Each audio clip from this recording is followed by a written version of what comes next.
जयशंकर प्रसाद की कामायनी के 8वें सर्ग ईर्ष्या में मनु की निराशा व श्रद्धा की विवशता दिखती है।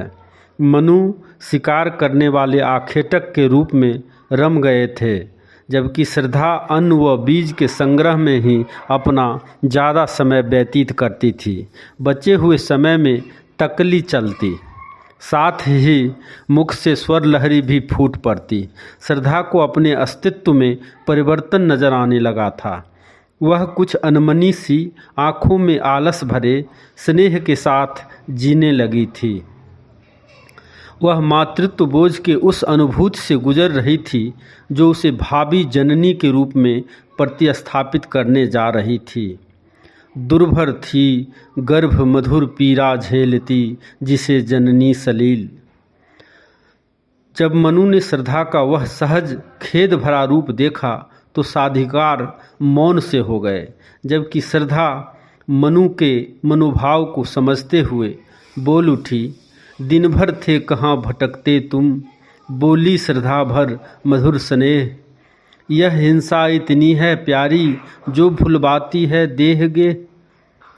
मनु श्रद्धा के मीठे बोल सुनकर भी अप्रभावित ही रहे और उससे कहने लगे, चिरमुक्त पुरुष वह कब इतने अवरुद्ध श्वास लेगा। निरीह गतिहीन पंगु सा परा परा ढहकर जैसे बन रहा डीह।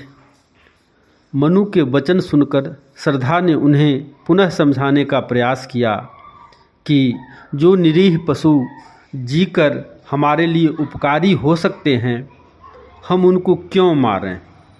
वे द्रोह न करने के स्थल हैं जो पाले जा सकते सहेतु। पशु से यदि हम कुछ ऊंचे हैं तो भव जल निधि में बने सेतु। किंतु मनु ने श्रद्धा की एक न सुनी और अपना तर्क देते हुए बोले, देखा क्या तुमने कभी नहीं स्वर्गीय सुखों पर प्रलय नृत्य, फिर नाश और चिर निद्रा है, तब इतना क्यों विश्वास सत्य। तथापि श्रद्धा मनु को जीवन के प्रति आशावान बनाने का प्रयास करते हुए कहती है, मैंने तो एक बनाया है चलकर देखो मेरा कुटीर। यों कहकर श्रद्धा हाथ पकड़ मनु को ले चली वहाँ अधीर।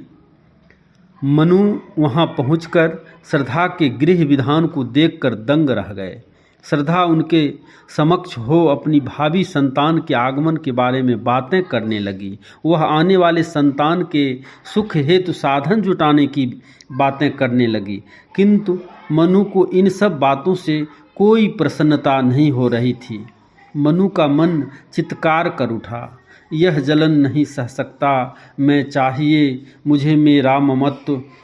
इस पंचभूत की रचना में मैं रमन करूं बन एक तत्व। इस प्रकार मनु में गृहस्थ जीवन के प्रति अरुचि दिखी। वे इस परवस्था के बंधन में नहीं पड़ना चाहते थे। वह बिफर पड़े, लो चला आज मैं छोड़ यहीं संचित संवेदना भारपुंज। मुझको कांटे ही मिले धन्य हो सफल तुम्हें ही कुसुम कुंज। कह ज्वलनशील अंतर लेकर मनु चले गए था शून्य प्रांत। रुक जा सुन ले ओ निर्मोही, वह कहती रही अधीर श्रांत। इस प्रकार मनु श्रद्धा के प्रेम के बट जाने की आशंका से ईर्ष्यालु हो गए थे, जबकि दूसरी ओर श्रद्धा मनु को इस संसार के प्रति मोह जगाने में विफल रही। धन्यवाद।